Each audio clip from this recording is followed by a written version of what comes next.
Hey everybody, what's going on? What's hot? What's hip? What's happening? What's shaking on your Thursday evening? Hope you're having a good one. We're going to cover the Great Chicago Fire today, but was it really that great? I don't think if you were there, you thought it was that great. Sunday Jenna's with us, and she says, "Hey, Tom Gully," and I say to you, "Hey, Sunday Jenna." I don't know the difference between Sunday Jenna and all the other days of the week Jennas, but Sunday's great. What's that song? I want a sun. Well, there's two versions of it. One, hold on a second here. I got an issue. I'm getting better from my cold, but my voice is trashed. And not tomorrow morning, but the following morning, I have to sound really good in 130 markets. And then the next morning, I have to sound good in front of about 250,000 people. So something better happened here. But there's two versions of the song. One is a slow version. I want a Sunday kind of love. See, I can't even do my falsetto. It's that bad. And then there's an up-tempo version. I want a Sunday kind of love. It's the same song. It's just two different tempos. Don't you see? Reverend Wild Bill says, "I swear this intro looks like Utah." It is Utah. It's, one part of it is out in what they call the Parkers, which are not really mountains, but they're big hills and stuff. And then another one is in Capitol Reef National Park. Sunday Jenna is laughing. I'm going to assume that's Jenna in that avatar. It says, "You might need to take a day off from here tomorrow so your voice will be good for Saturday." I don't think an hour is going to do anything for me, really. I almost got some tea today, but I don't think tea is going to do much of anything about it. I'll be okay. We'll get somewhere. The only good thing about Saturday is that I'm not on for an extended period of time. I do like 5-minute news updates at the top of the hour and 1-minute headlines. And so I can probably work through that. It's 8 hours, but it's Sunday morning. I have to be on for 2.5 hours nonstop at one point, and then top and bottom of the hour. So, we'll see. Hey, if you go to the TomGullyShow.com, you can get yourself. Incidentally, behind me is a lovely illustration of the Great Chicago Fire. Was it really that great? You can go to the TomGullyShow.com. There's about 270 podcasts there to beguile you. You can also go to paypal.me/TomGullyShow. Hold on a second here. Stop by a drugstore and get some spray while you're out. Couldn't hurt. I don't think the spray works. And I'm not leaving here soon because, we'll get to that in a second. You can go to TomGullyShow.com, go to the store, or you can go to cafepress.com/TomGullyShow, or the Tom Gully Show. Or you can go to paypal.me/TomGullyShow. That's where you can contribute to the show. PayPal.me, Tom Gully Show. Oh, boy, would it be great if you donated to the show. I know it's a pain in the rear, but it would be great. You can also go to patreon.com/the Tom Gully Show, and it would be really awesome. Sunday night into Monday, Dallas is going to get like 0 degree and negative wind chill and stuff like that. So I went to the grocery store today. I'll go into the big fancy radio company Saturday morning and Sunday morning, but I'm not going anywhere after I get home Sunday. There could be wintry mix. Never know what that is, but there could be wintry mix.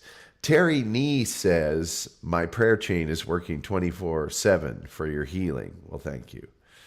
Gosh knows I need people praying for me. Reverend Wild Bill says, if nothing else, if you enjoy the show, hit that like and smash that share so friends can come and watch. Yeah, it doesn't cost anything to hit the like button, right? And it doesn't cost anything to share if you're on Facebook or wherever else. And, that's something you can do without spending a dime. You can do that. The king of all dabblers is here. You guys don't know it, but that's a famous, famous person. It's a very, very famous person, and you'll know them by the sign of the frog. Wink, wink. Always glad to see the frog. Unbleached says, is not Jay Leno your brother? No. As the first David Letterman scholar, my position on Jay Leno is that Jay Leno is a big fat jerk. So nothing having to do, although I do like the YouTube channel Jay Leno Fly. There's great stuff there. And Jay Leno's fine. I don't really have anything against him. But Letterman's my man. Come on now. Dave's my man. Wild Bill says, if nothing else, we already covered that. Yeah, like, subscribe, share, all that good stuff. Do that stuff for us, would you? Don't cost nothing.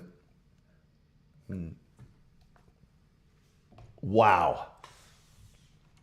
I hope my voice sounded better earlier. I guess it doesn't sound, well, no, it probably sounds pretty bad.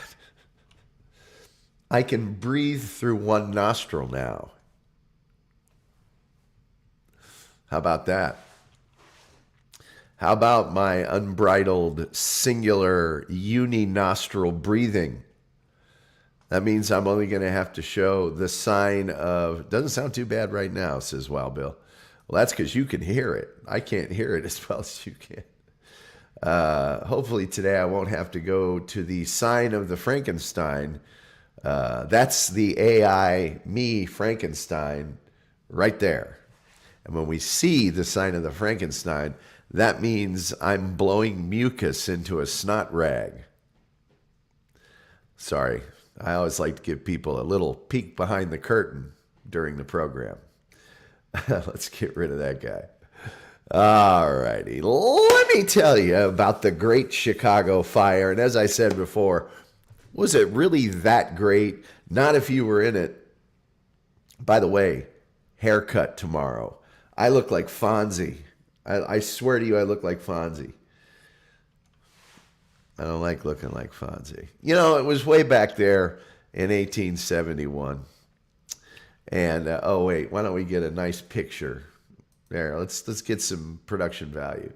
This is the city of Chicago before the fire. Anyway, it was way back there in 1871. The Great Chicago Fire was a conflagration. And some people think conflagration just means big, crazy event. No, conflagration technically means gigantic fire. And that's what this was. And it happened in October the 8th through the 10th of 1871.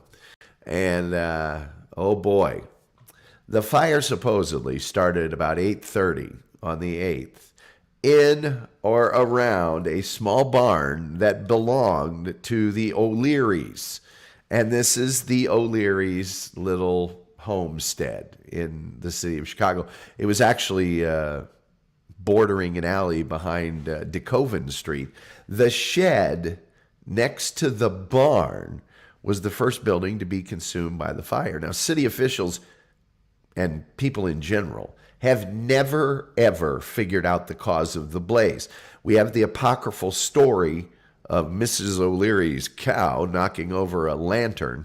Don't know how familiar you are with farming, but it would be quite uncommon to leave a lantern in a barn for a cow, especially in those days.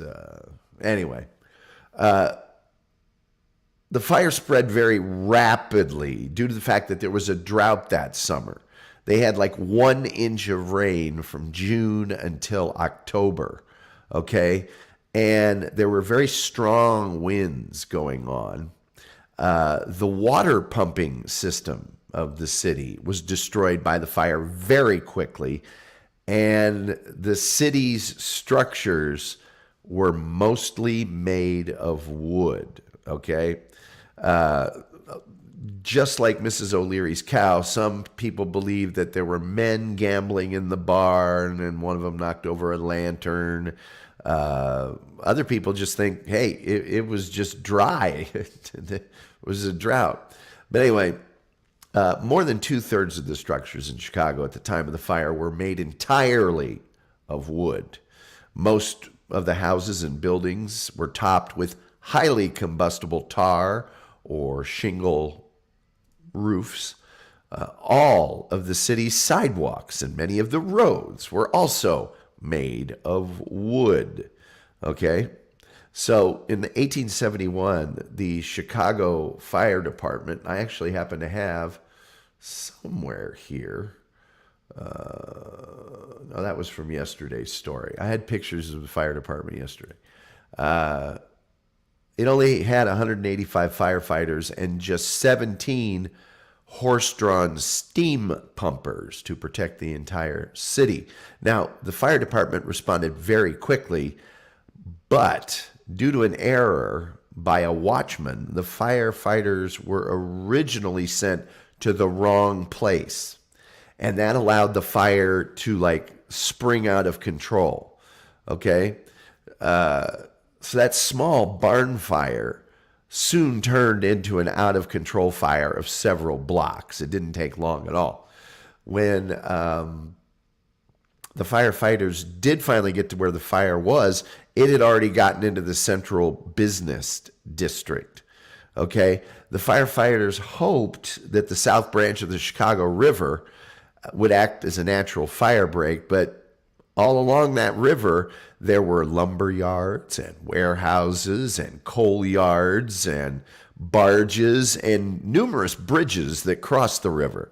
So as the fire grew, the southwest wind intensified, became superheated, causing structures to catch fire from the heat, and the burning debris was pushed by the wind. And anyway, by midnight, the whole south side was on fire. Mayors sent messages to neighboring towns, could you please help us? But by this time, the courthouse had caught fire. The prisoners were all released, and by 2:30, the courthouse had collapsed. People could hear it a mile away, okay? The firefighters valiantly fought as hard as they could, but the city's waterworks got hit. And when the waterworks were hit, the city's water main went out and the city was entirely helpless. Now, late into the evening of October 9th, the fire had raged on beyond anyone's control. But then it started to rain. You might think that's a great thing. Not really, because by this time, the fire had started to burn itself out. In other words, it had burned every consumable amount of fuel or wood or thing that would burn at that time. And so all it could do then was kind of feebly burn the north side down. And that kind of means, well, you know what this means. Don't you?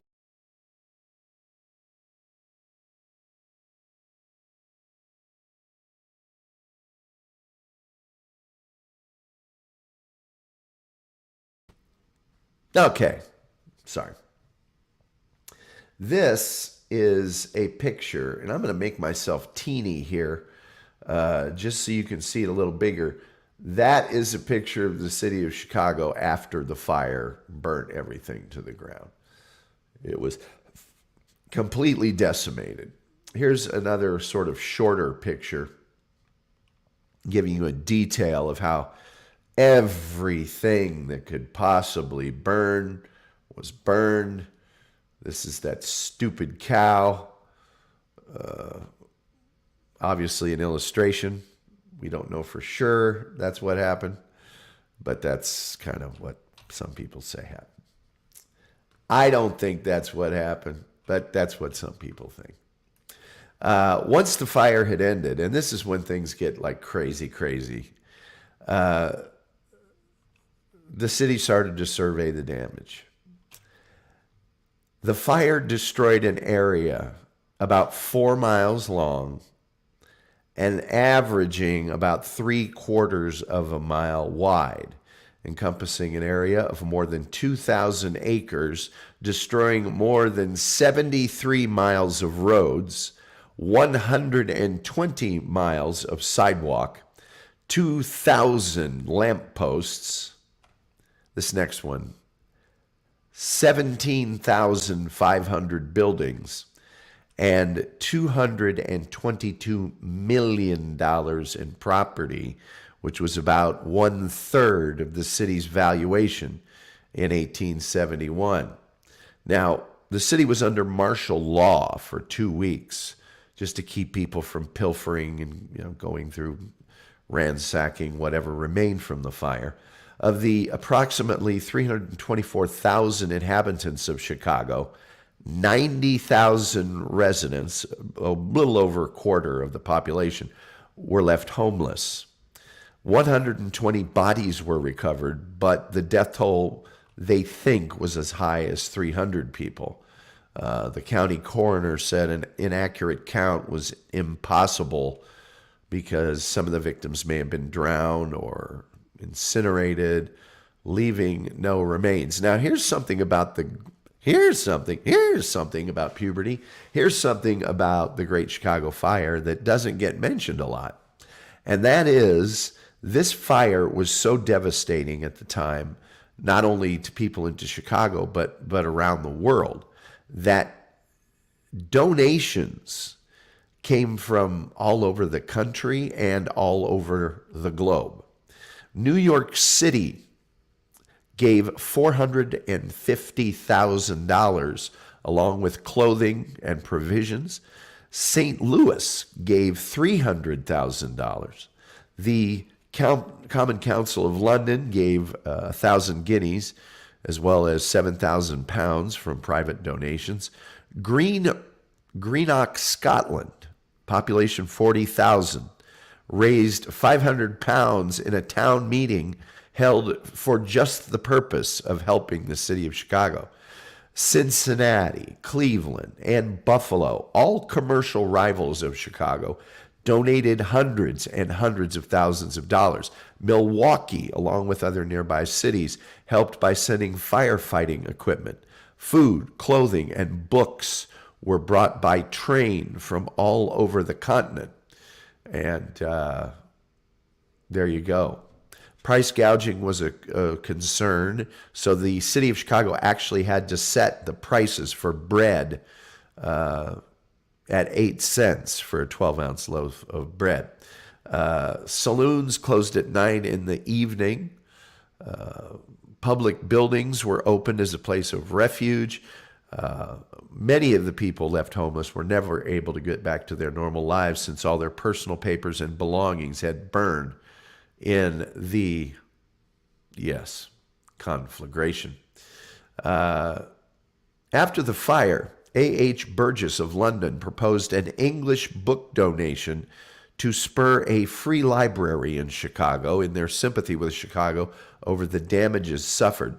Libraries in Chicago had been private with membership fees up to this point, and in April of 1872, the city council passed the ordinance to establish the Free Chicago Public Library, starting with the donation from the United Kingdom of more than 8,000 books. So there we go. As we learned with the Triangle Shirtwaist Factory disaster, this disaster also, terrible as it was, had a bright side, and that was that the city was rebuilt, reconstructed with fire safety in mind. So the city rewrote its fire standards, and spurred by the efforts of leading insurance executives and fire prevention reformers, Chicago soon developed one of the country's leading not only firefighting forces, but city building regulations that would make the city burning to the ground not a thing that could easily happen. Again, 22 years after this fire, Chicago hosted the World's Columbian Exposition and had 21 million visitors. So there you go. 13 days after the grand opening of the Palmer Hotel, it was burned to the ground by this fire, and its developer, Potter Palmer, secured a loan and rebuilt the hotel to higher standards across the street from the original that had burned down, proclaiming it to be the world's first fireproof building. And in 1956, the remaining structures on the original O'Leary property on DeKoven Street were torn down for the construction. Some of you might say, what are you tearing down that for? It's a landmark. Well, they tore it down to build the Chicago Fire Academy, training facility for Chicago firefighters. So there you go. There you go. There's a few structures that are still left.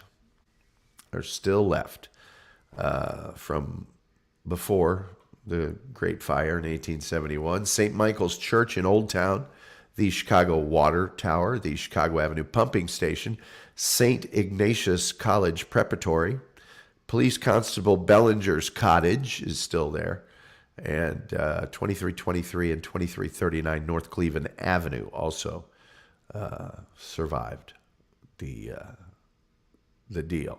There are a plethora of theories as to how the fire started. I'm not going to go into them there because nobody knows. Nobody knows. So there we go. There we go. And that, ladies and gentlemen, is the story of the Great Chicago Fire of 1871. I'm going to turn the phone on.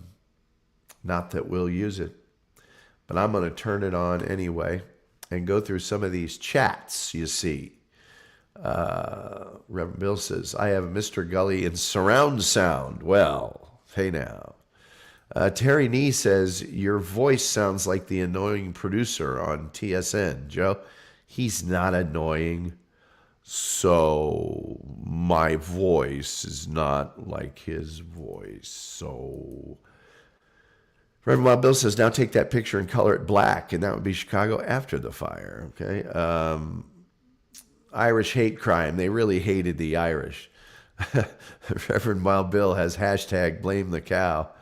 Reverend Wild Bill also says it was a nightlight. The poor cow was afraid of the dark.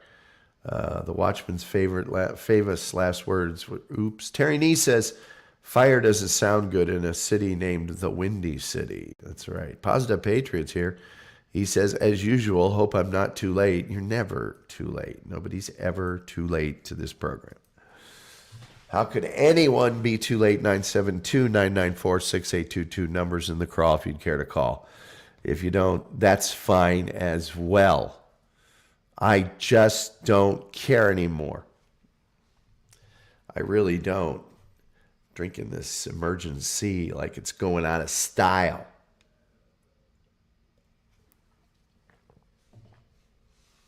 It was so awesome to wake up this morning and be able to breathe. God, it was great. It was so great. What else we got here? You know, I looked into that story on the fake Jesse James. I might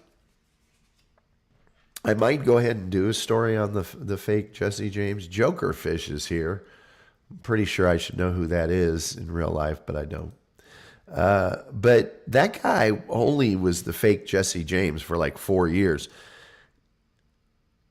The most interesting things about whether he's was really Jesse James or not were after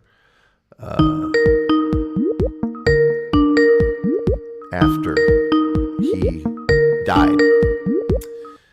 Let's see here. What we got going on? I hear you. I hear you. Hi, and welcome to the Tom Gully Show. You're on the air. Well, I tell you what, as much as you feel like you just don't want to hear nobody, I feel like I just don't really want to call either. But I figured, just to make you feel good that you're paying your monies for that phone line, you at least get a call every once in a while. Yes. So now that I've made you feel better on that, so I'm not just throwing away $6.95 a month. There you go. There you go. And I feel like I'm worth at least $6.95. So you've got your monthly. Yeah, you're at least $6.96. Oh, you made a profit then. How about that? That's right. Made $1. Oh, well, gee whiz. Somebody asked if you're Trevor. I'm Trevor. Yeah, I'm Trevor. Mm-hmm. Yeah, I'm Trevor. I got you, Trevor, right here. I don't mind Trevor, but Trevor's just inconvenient. I heard nothing wrong with him either. I mean, he sounded like a delightful person, even being, how would you say he was, 50? 58. But you remember when 58. Trevor, you remember when he used to call in before. Yeah. Was a real I thought pain. I recognized the name. All of him and all of his people were a real pain. But Trevor apparently is off the sauce. Yeah, okay, so he's kind of settled down now. Yeah, he's off the sauce. Oh, he's okay. Yeah, well, I kind of gathered that from the way y'all were talking. Yeah, and the people y'all were bringing up, that he was part of that group. Yeah, he used to pass out on the air. I heard about him. Yeah. That's real good when you tune into somebody and they pass out, and then all of a sudden it's just dead air. Yeah. That's and you great. could call in and try to wake him up. He was drunk, just passed out. Yeah, that's what. I'm so glad I quit drinking back in the '70s. I really am. Well, because I don't like anything that I don't have control of my own self. And alcohol, when I did drink, I put it like this: I was one of those there no problem drunks. Yeah. I drank. I got drunk. I fell down. I passed out. Yeah. No problem. Right. No problem. I just never liked it. I've never enjoyed it at all. I didn't either, but the only thing I ever did enjoy was maybe some of the liqueurs, the sweet drinks, because my favorite thing that I used to like to sip on was blackberry liqueur. It tastes just like blackberries, like blackberry pie, really. It's really good. But and then the only other thing I drank after that was blue tequila. But you hail your family hails from up there in the Appalachians, where they drink that blackberry wine too, though. Blackberry wine.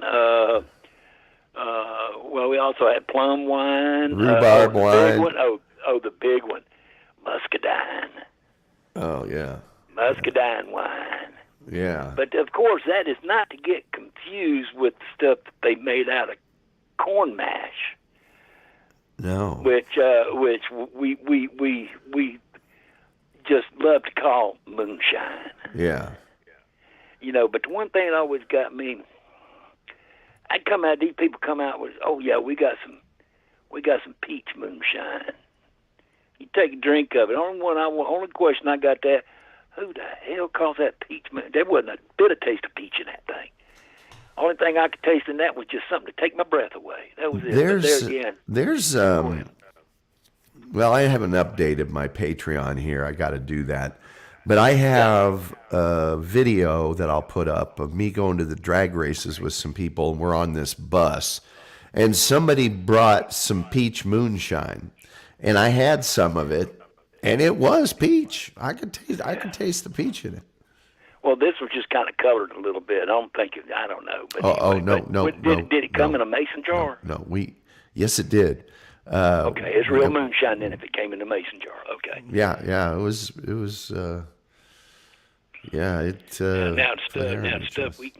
Last stuff I got was from the chicken barn up by the family church. It was the still was actually hidden in I guess you would say it's like a basement of a chicken coop.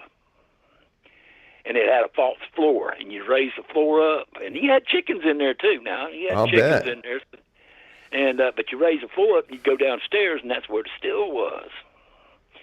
I tell you what, that had to be. I mean, I'm not saying I'm a connoisseur of moonshine, but people I know of who are, and I agree, it was the best stuff because you could sit there, because I don't know if you've ever heard about it, but like you take the mason jar and you shake it once, and you'll see these little beads running across the top of it. They'll dance across the top of the liquid. Then that's one test. That's a sign of good moonshine when it does that, when it beads up like that. Yeah. Then the next one is you light it, and its flame is so blue. I mean, you don't even see the flame. It's just blue. I heard the best test is you'd find a bottle of it and there'd be 6 or 7 people laying on the ground around it. Oh, that's yeah. If you want to, well, it depends. Are they breathing or are they not breathing? They're breathing, but no. Okay, but, yeah, that's a proof of good stuff. Then Yeah. you're right. But but just to look at it real quick before you buy it, that's 2 ways of testing it right there. Yeah. But this stuff, this is no lie. Since I quit drinking in '73, it was, well, what it was is where Trevor was talking about cold turkey stuff. Now on that one, on drinking, I must admit I did have help. United States Army, as I was coming out, they had this psychological thing going on. It was called the KICK program. Uh-huh. Because, you had a lot of people coming back from overseas, drug problems and stuff. And it was mainly toward them, toward the drugs and stuff. Yeah. But they also put alcohol in it, too. Sure. And so I did it. I took it. I mean, it was a freebie. I was stateside getting ready to come out. I was already in the hospital, so you might as well go ahead and give it to me. Right.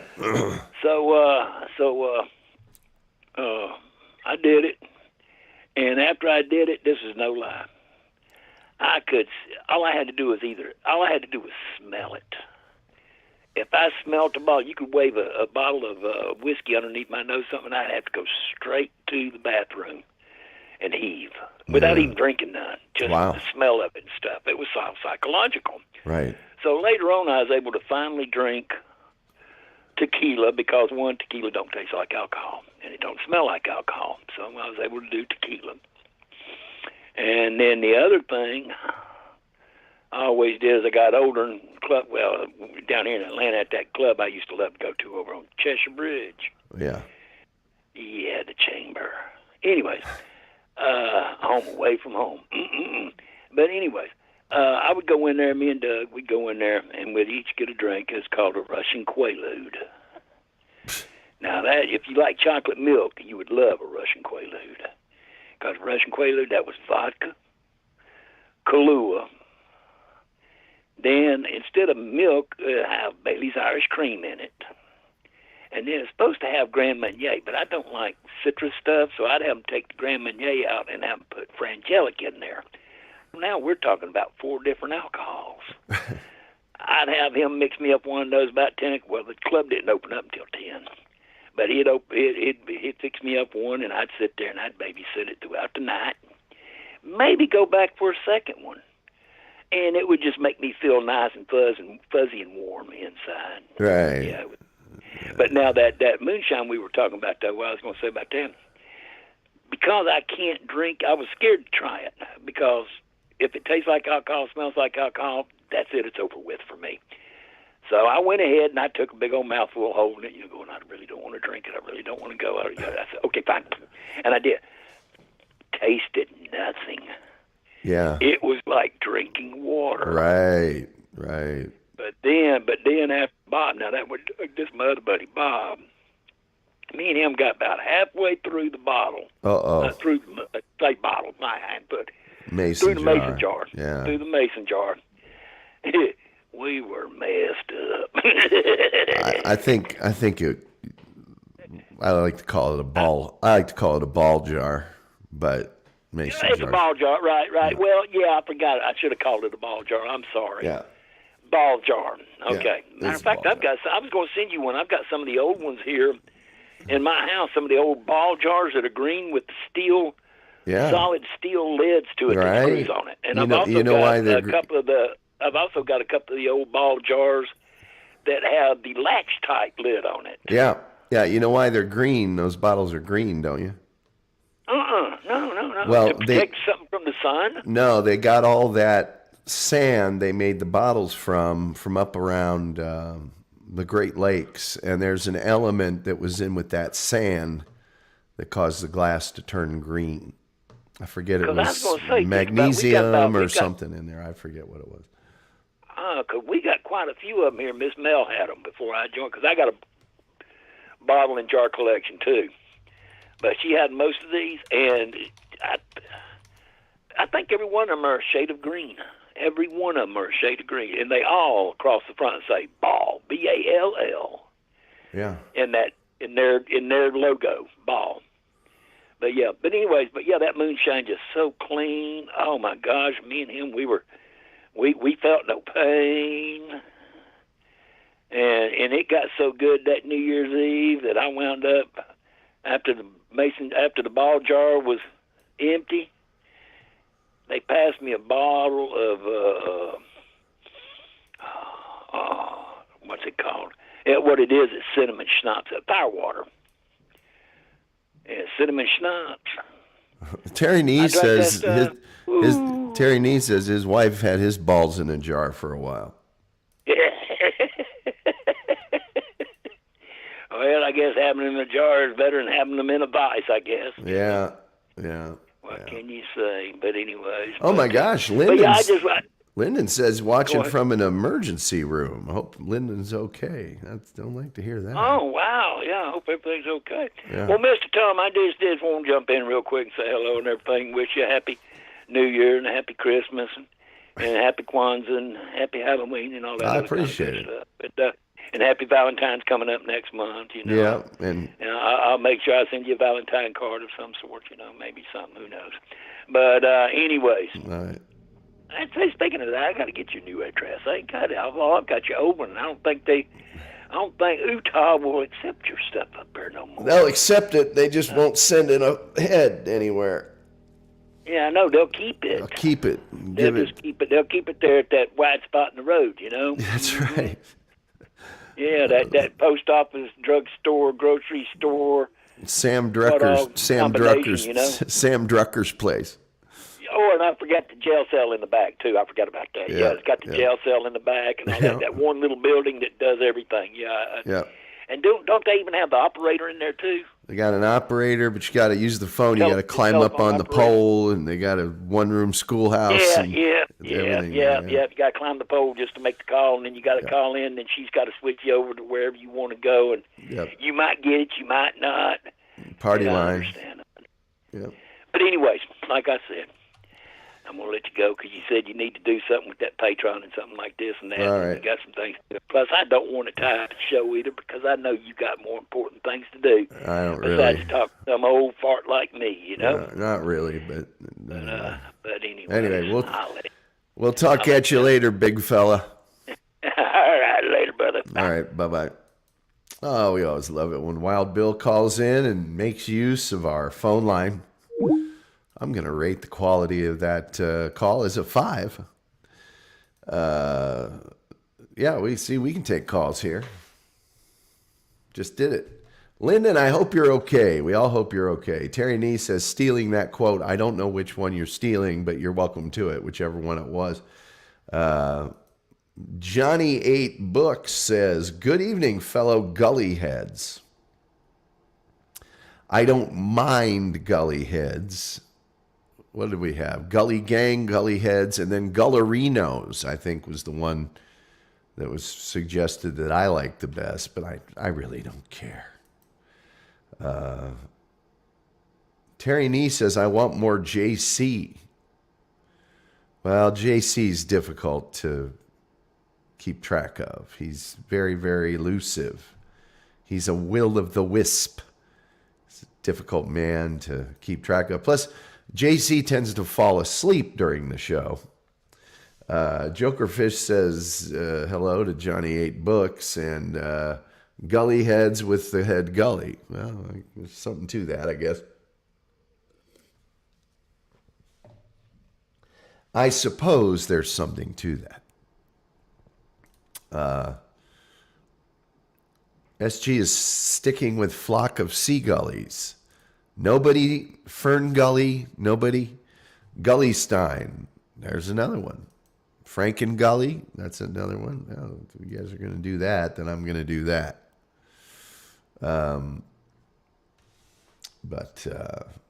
Yeah.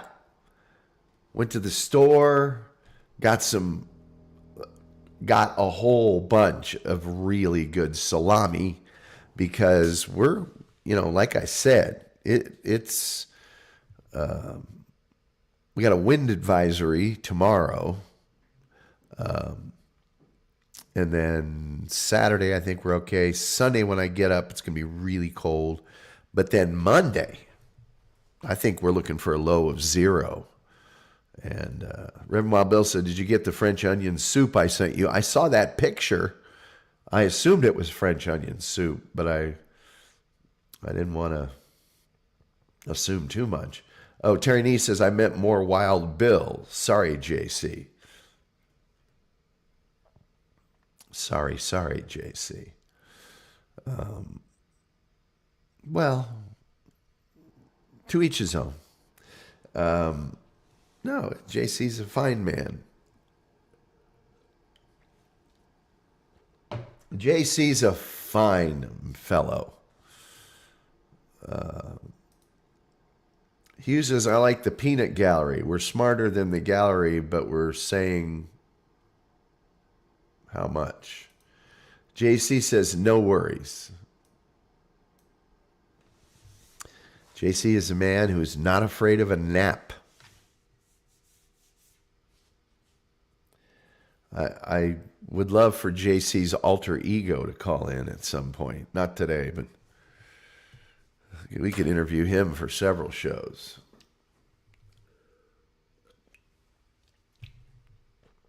Wow. So, yeah.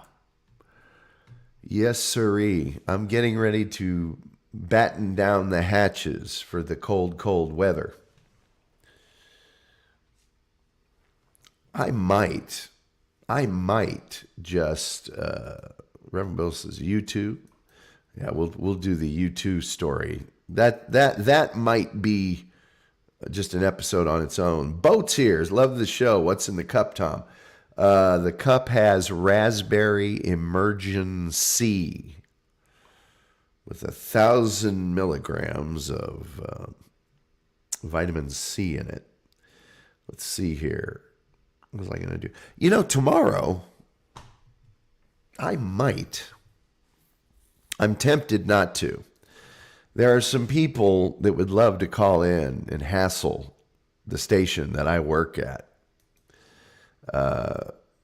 Last time this happened in Texas, you guys almost lost power for like 2 weeks. Well, I think we did lose power for 2 weeks, but I'll never smoke with Willie again. The thing of it is, they've already projected this will not be like that last time. Last time it was over the whole state. There's a bunch of different factors. So they don't think it's going to be like the last time. Also, this is not going to last more than a day or two, but it is going to get very cold. Now, there's some people that would love to call in and hassle the place that I do the Big Fancy Radio at while I'm doing the Big Fancy Radio. Reason I mention this is that I was considering on tomorrow's show announcing when and sort of where on the internet people could listen to me doing that this weekend. The Saturday program that I do, there's really no way to hassle anybody. It's a network. I run everything myself. There's no way to phone in. There's nothing. It really wouldn't behoove anyone. That, unfortunately, is not the greatest time to listen because I do a 1-minute update once an hour and a 5-minute update once an hour. And then at noon, I do a 15-minute long form.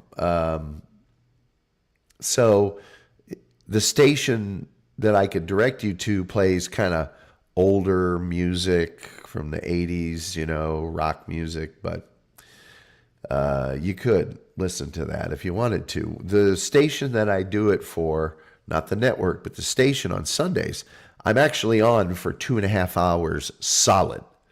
Like, I don't stop. It's early in the morning. It's 7:30 in the East, and so it's 2.5 hours. There is a way to call in there, but it's not a call-in show. People could try to hassle, I suppose. I just don't want them to hassle the guy running the board and all that stuff. So I'm going to think about that. But what's wrong with 80s music? Nothing. Nothing as far as I'm concerned. Other people might have a problem with it. It's on 130 stations on Saturdays, or at least I am. The network's on all the time. But the only station I know of, because I work at a big station in this market, is slightly out of this market, and it's like a community station. It's I know of another one, but I don't think you can listen to that station online. So, but there's 130 various stations. I guess you could track them down if you want to. But so that's what's going on there. I might announce that tomorrow. I might not. Kirkland says it's been exactly 25 years since The Sopranos debuted on HBO on January 10th, 1999.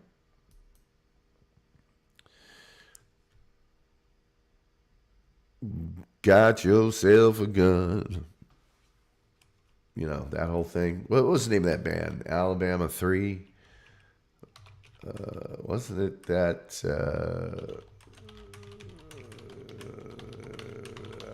let me see here. Woke up this morning, got yourself a gun. Your mama always said you were the chosen one. Said you wanted 1,000,000, you got to burn to shine. But you were born under a bad sign with a blue moon in your eyes when you woke up this morning. Yeah. Complicated shadows. Let's see here. My good friend Turkatron said, Zeph has a crush on you, but you didn't hear it from me. Well, I think Zeph and I have man crush on each other. Bro crush, bromance. Yeah. Sadly, I'm not on that Discord anymore because somebody wanted to be a little, I'm not going to say it. Let's see here. Kirkland says that would be a great intro song for your show. You know what?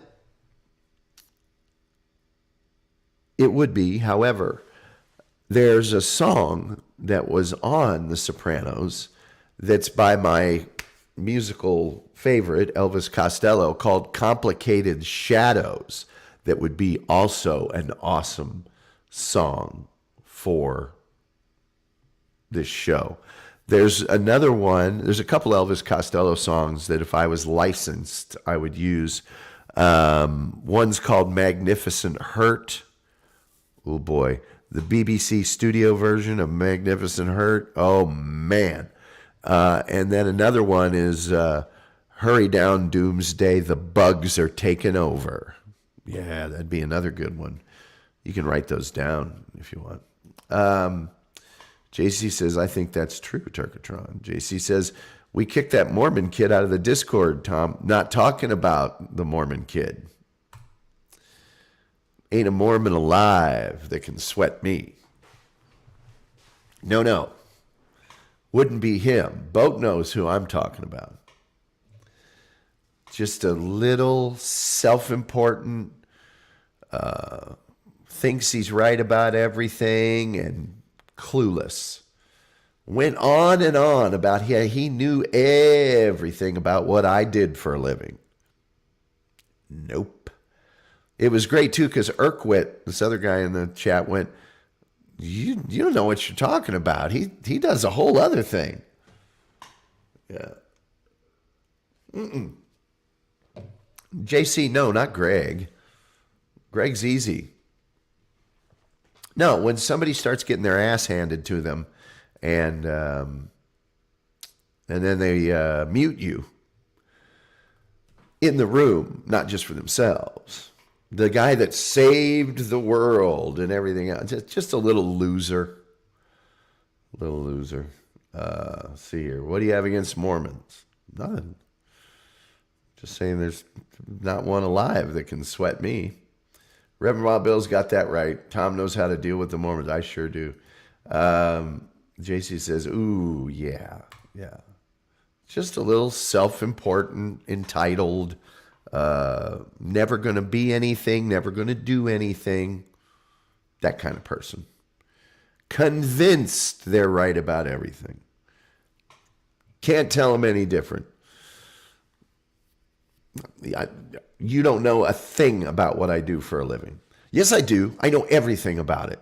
And then turns out it's made to look like a fool because didn't know about my day job. Strib says, was it me?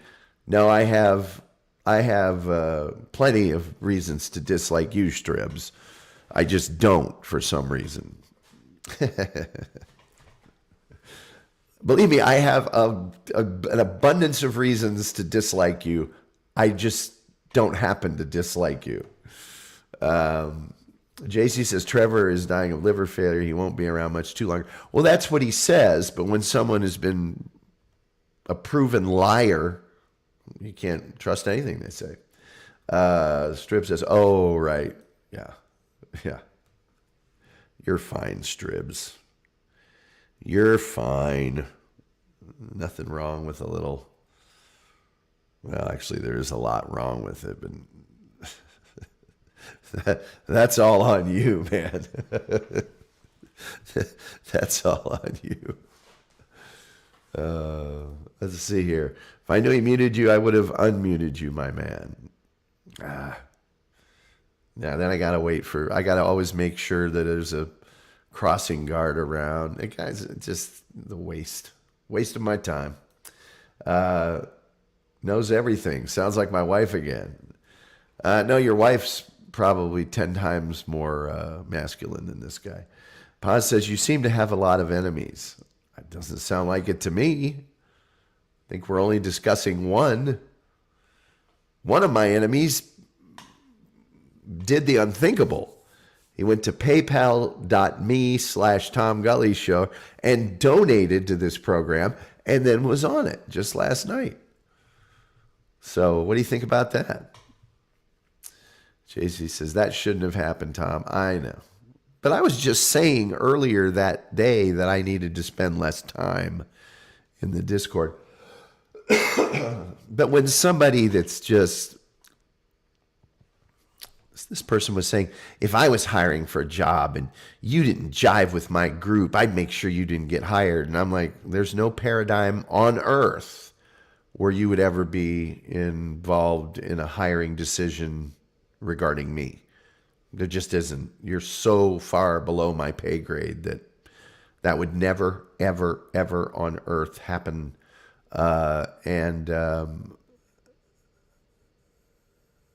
I guarantee you somebody of that caliber wouldn't even, if they happened to be working in a large company that I was working at, they would not be in the same room with me.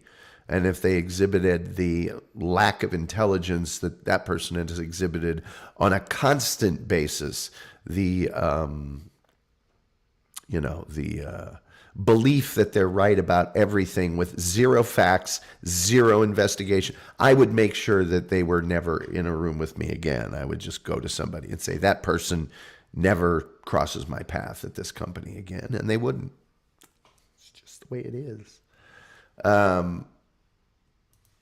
Thank you, Trevor, for the donation. Yes, thank you, Trevor. I stand corrected. Sorry, Tom. That's okay. It's a legitimate question. JC says, I get it. Well, you are always welcome back. Thank you very much. I appreciate that. I think in fairness, I'm a little too long-winded and I tend to tell too many dumb stories and I tend to be a little too gregarious in there. And you guys deserve your secret hideout. So I'll let you have your secret hideout. Trevor Garner says, "You're welcome." Thank you, Trevor. Trevor, though we may have had our problems in the past, has done something many people have not, and he went to paypal.me/Tom Gully Show and contributed to this program. So, by golly, he's one of the group now. JC says, we like Gully anecdotes, while Bill says, Tom, doesn't it just make you mad when someone thinks they know everything? It ticks people off like us who do know everything. That's correct. Wow, I wish I could say that to my wife. Strib says, a tale of two Trevors. Yes.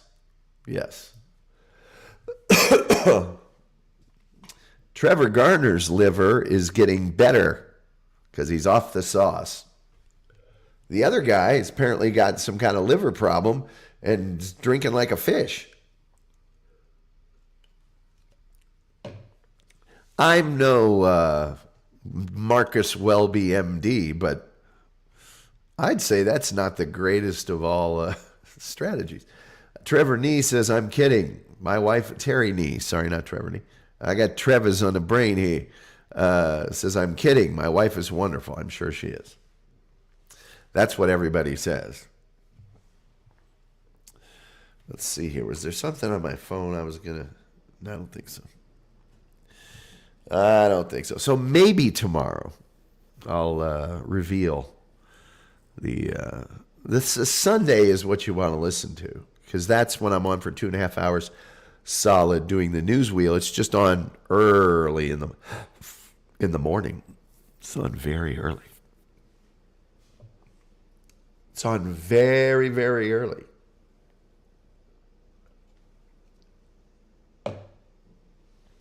$7:30 Eastern, 6:30 Central, 5:30 Mountain, 4:30 on the West Coast. And it's for 2.5 hours. So that's 6 till 9. It's till 10 on the East Coast, till 9, till 8, until 7. Let's see. Oh boy, here they come, fast and furious. Terry Nee is laughing.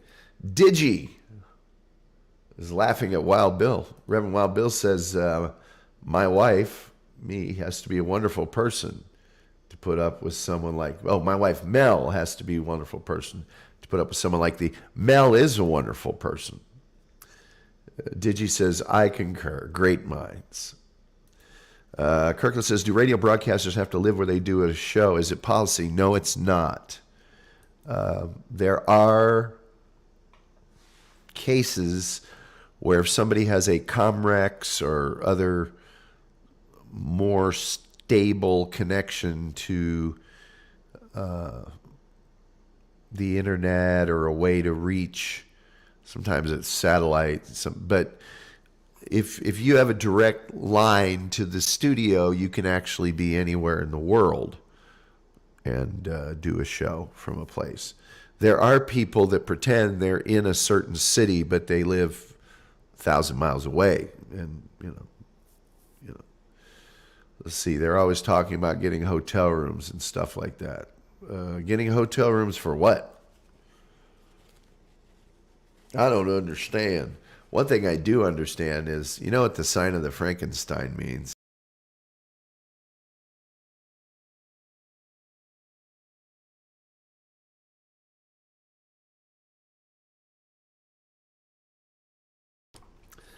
Not tomorrow morning, but the next morning. I got to sound really good. Oh, for the bad weather. Well,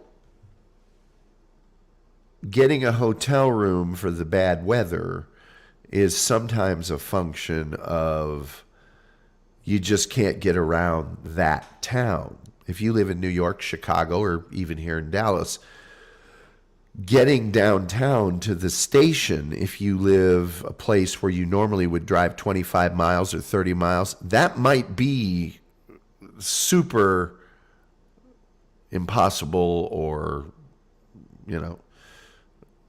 depending on the city that you live in, you might get a hotel room just to be close to the station.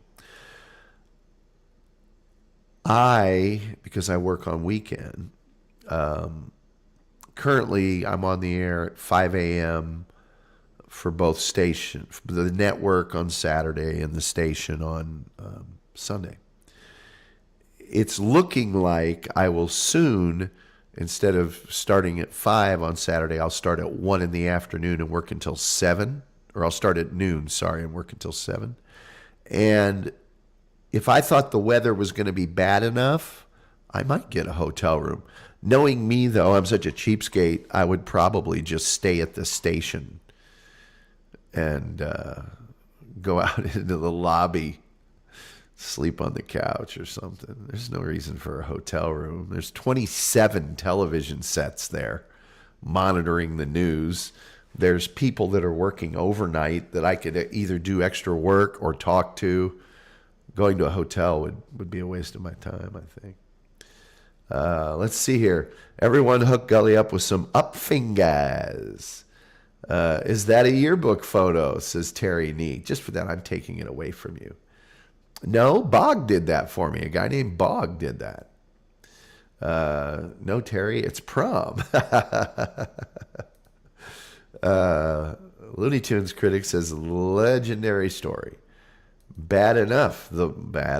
They booked my hotel. But yeah, I was thinking about that the other day. I was thinking, what would I do? Because I don't want to be driving.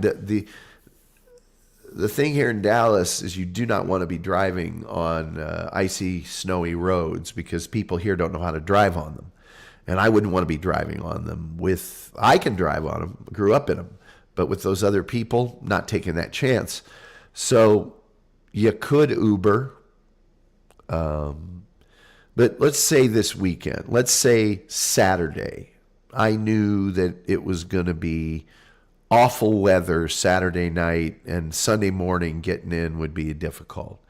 I would either try to find a hotel room, but man, hotel room is going to run you enough money that, the station's not going to reimburse you. I think what I would do is I would just tell my boss, hey, I'm going to go into your office and crash on the couch, or I'm going to, wouldn't want to do it in the break room. I'd figure something out. Really not that much of a problem here in Dallas. So anyway, do they salt there? They try to. Nothing like Indianapolis. Good Lord. The weather, snow starts to fall. The trucks are out like crazy. They're not set up for it here because they don't need to be. I think it was 2022. We had some ice, just sheets of ice roads, and people just didn't come to work. Up fingers. Yeah, Tom is number one. That's right. That is right. Bad enough. They booked my hotel. Bad enough. That guy, I tell you what, I try to listen to his show sometimes. And I don't like wearing the headphones that much. So I'll put it on speaker. Be blah, blah, blah, blah, blah. And what? And then he starts his screaming and yelling. There is no way to listen to that awful program. You'll try to get a level set, and then he'll be like, and it's like, dude, do you think that makes you look tough or cool or macho? It doesn't. You look like a baby. You look like just an absolute spoiled baby. I love Atlanta ice storm. The Atlanta ice storms are awful. Don't know what that guy's problem is. I can tell you this, though, and I'll say this till the cows come home. That guy, when he was scheming and conniving and doing all the things that he did to get him I'm a celebrity and to get the Tonight Show, he was working. He was putting forth effort. He has managed to conjure up in his head this thing where he thinks just by virtue of him being him, he's better than everybody else on earth. The results prove differently. The actual performance proves differently. The lack of him being sought after by anyone on this planet to do anything proved differently. He's not doing the work anymore. If he was honest with himself, which he's never going to be, he would see very quickly he's not putting forth the effort anymore. Regardless of whether he was the greatest back then or not, he did accomplish some things. Buddy, you're not Babe Ruth. You're not Michael Jordan. You can't just walk out and be worshipped. Incidentally, Michael Jordan probably practiced and worked harder than anybody on earth. So he's Austin Powers right after they unthaw him. Red Wild Bill says, and what have we learned on the Tom Gully show today is watch for ice storms. Yeah. I thought about it the other day, and the distance, here I'm going to just calculate the distance again myself. Let's see.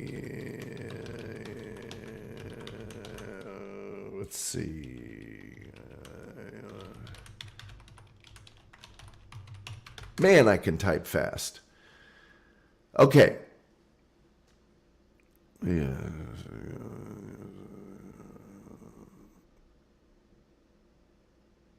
That's weird. I'm going to have to check this out. Okay. The distance between my house and the fancy radio place is... So what would I do there? I would go...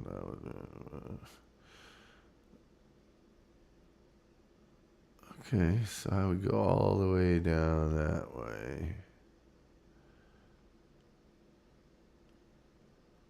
Details. There we go. That's what I'm looking for, the details. Right.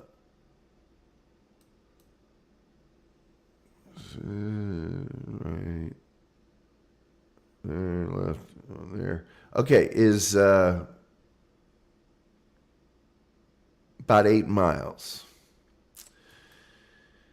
If we are to assume that 8 miles, I can walk at a comfortable pace a mile in 20 minutes.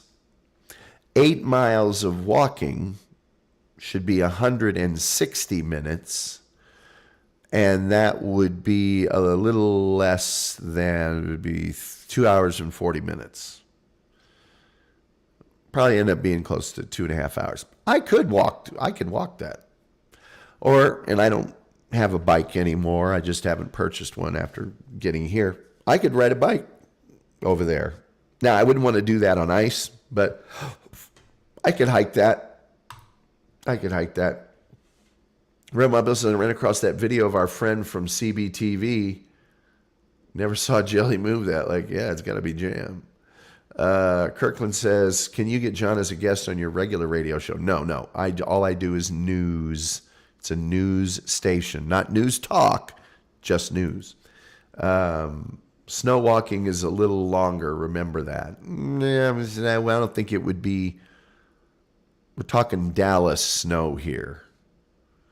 And if it was just snow, I would just Uber it or do something like that. The thing to worry about here in Dallas is ice.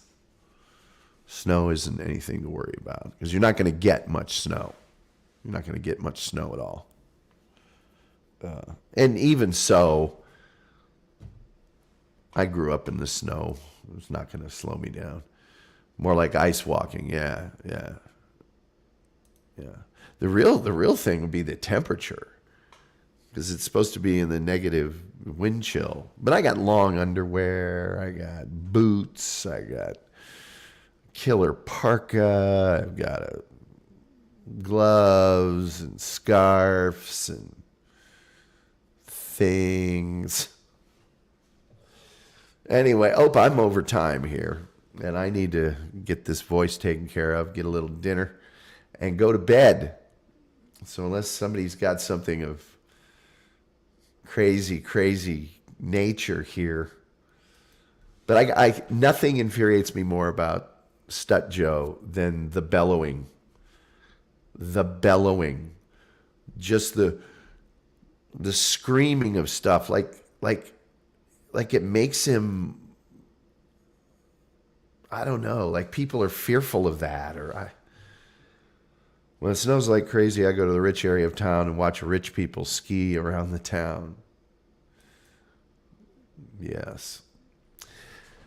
When I was a kid growing up in Indiana, we used to do what we called skitching. Skitching. That meant when a car would come by on a snowy road, you'd grab the bumper of it and let the car drag you. Lyndon says, Tom, have you ever had Purple Jesus? 190 proof and well-fixed grape juice. No, I haven't. Lyndon, I thought you were watching this program from an emergency room. You had us all in arms. We were all up in arms, Lyndon. When it snows here, I go to the interstate and watch the idiots. Yes, bumper car. Bumper cars. Let me get my thing set up here. Wow. Yeah. So, tomorrow, what should we do on tomorrow's exciting program? Oh, let's see here. Well, I did the Chicago Fire. I don't have to do that now. Could do that Texas A&M bonfire thing. I've got two people I need to do. One is Bud Dwyer, and the other is stuntman Jim Bailey. Tell you what, I'm going to do one of those tomorrow.